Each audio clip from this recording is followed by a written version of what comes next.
कश्मीर के उपराज्यपाल मनोज सिन्हा ने राज्य में 2 साल बाद राज्य से आतंकवाद का सफाया होने का भरोसा दिया। उन्होंने कहा कि केंद्र सरकार इस दिशा में लगातार काम कर रही है। कानून व्यवस्था को लेकर के एक निश्चित रूप से कई लोगों को चिंता रहती है। उन्होंने बताया कि जम्मू नहीं, मैं आपसे कहना चाहता हूं कि अब स्थितियां काफी बदल गई हैं। कुछ लोग कोशिश कर रहे हैं, लेकिन हम आपको भरोसा देना चाहते हैं कि 2 वर्ष बाद जम्मू कश्मीर में आतंकवाद कहीं देखने को नहीं मिलेगा। इस दिशा में भारत सरकार काम कर रही है। 18वें गिनीज वर्ल्ड रिकॉर्ड्स डे के लिए दुनिया भर के देशों में कई नए विश्व रिकॉर्ड बने और कई पुराने रिकॉर्ड टूटे। हर साल होने वाले गिनीज वर्ल्ड रिकॉर्ड्स डे पर अलग अलग देशों के जिम्नास्ट, एथलीट वगैरह अपने हैरतअंगेज हुनर दिखाते हैं।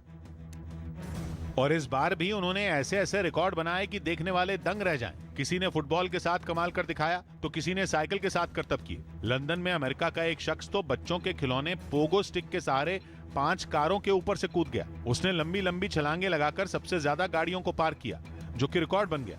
वहीं ब्रिटेन के एक जिम्नास्ट ने 2 बार के बीच 6 मीटर की सबसे लंबी दूरी की बैकफ्लिप मारकर अपना ही रिकॉर्ड तोड़ दिया।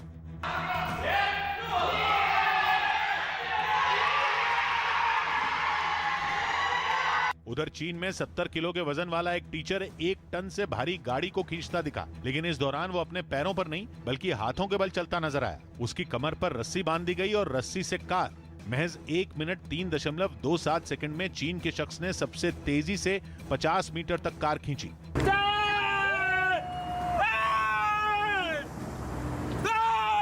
वहीं कतर में मोरक्को के एक जिम्नास्ट ने तो कमाल ही कर दिया। उसने 30 सेकंड में पीछे की तरफ सबसे ज्यादा 12 बार कलाबाजी मारी, लेकिन एक ट्विस्ट के साथ। ये कारनामा उसने एक पैर के बल किया।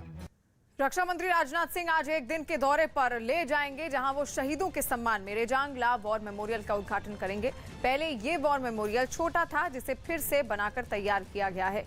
आज रेजांग ला की लड़ाई की 59वीं सालगिरह है। 1962 की भारत चीन जंग में चुशूल सेक्टर के रेजांग ला पर मेजर शैतान सिंह की अगुवाई में 13 कुमाऊं रेजिमेंट ने चीन के हमले का मुंहतोड़ जवाब दिया था और चीनी फौज के छक्के छुड़ा दिए थे।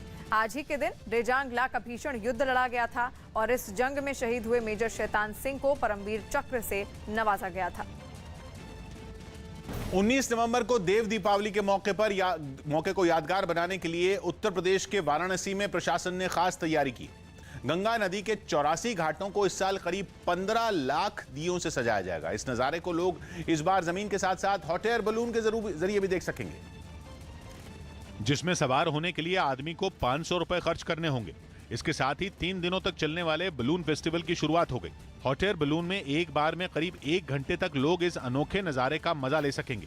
प्रशासन ने इसके अलावा कई दूसरी तैयारियां भी की। इलेक्ट्रिकल आतिशबाजी 80 घाट के अपोजिट साइड वाले घाट पे की जाएगी। बलून फेस्टिवल शुरू हुआ तो सुबह से ही 80 घाट के आसपास कई रंग बिरंगे हॉट एयर बलून हवा में उड़ते नजर आए। श्रीलंका में खस्ता अर्थव्यवस्था और ईंधन जैसी जरूरी चीजों की किल्लत पर जोरदार प्रदर्शन किया गया। श्रीलंका में एक तरफ जहां रोजमर्रा की चीजें महंगी हुई हैं, तो वहीं पेट्रोल, डीजल और गैस के दाम भी तेजी से बढ़े हैं, जिसके विरोध में सड़कों पर सैकड़ों लोग राजधानी कोलंबो की सड़कों पर उतरे और प्रदर्शन किया। मार्च में पोस्टर और बैनर लेकर पहुंचे लोगों ने सरकार पर हालात संभालने में नाकाम रहने का आरोप लगाया। कई लोग तो राष्ट्रपति गोयाबया राजपक्षे के मुखौटे लगाकर वहां पहुंचे। महंगाई के खिलाफ हुए इस मार्च में बड़ी संख्या में महिलाएं भी पहुंची। प्रदर्शन में शामिल लोगों ने सरकार के खिलाफ जमकर नारेबाजी की और जल्द से जल्द हालात सुधारने की मांग की। काम के बदले घूस के आरोपों से जुड़े 5 साल पुराने नारदा केस का मामला फिर से गर्मा गया, क्योंकि ममता बनर्जी की पार्टी टीएमसी ने विधानसभा में ईडी और सीबीआई के खिलाफ विशेषाधिकार हनन का नोटिस दे दिया, जिसे अब विशेषाधिकार कमेटी के सामने रखा जाएगा। और इस मामले में विधानसभा के अध्यक्ष ने पूर्व मेयर और 2 विधायकों की गिरफ्तारी को सदन का अपमान बताया, क्योंकि इन विधायकों की गिरफ्तारी से पहले स्पीकर से पूछा नहीं गया था, जिसके बाद बंगाल विधानसभा की कमेटी ने ईडी और सीबीआई के अधिकारियों को तलब किया।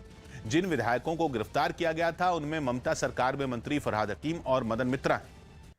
संसद का शीतकालीन सत्र 29 नवंबर से शुरू होगा। संसद का शीतकालीन सत्र 29 नवंबर से शुरू होकर 23 दिसंबर तक चलेगा।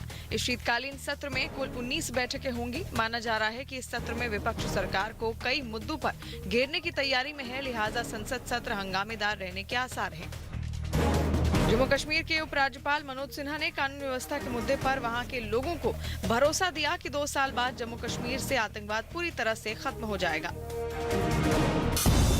हरियाणा के सीएम मनोहर लाल खट्टर ने गुरुग्राम में बढ़ते प्रदूषण को देखते हुए इस बात के संकेत दिए कि वहां गाड़ियों में ऑड इवन की स्कीम लागू की जा सकती है। निश्चित रूप से प्रदूषण खत्म हो, ये लड़ाई हमने लड़नी है। पटना में एक फैक्ट्री में भीषण आग लग गई, जिससे वहां लाखों का माल जलकर राख हो गया। आग से इतनी ऊंची लपटें उठ रही थी कि उसे कई किलोमीटर दूर से देखा जा सकता था। माना जा रहा है कि शॉर्ट सर्किट की वजह से फैक्ट्री में आग लगी। पटना एयरपोर्ट पर एक विमान का समय बदले जाने से नाराज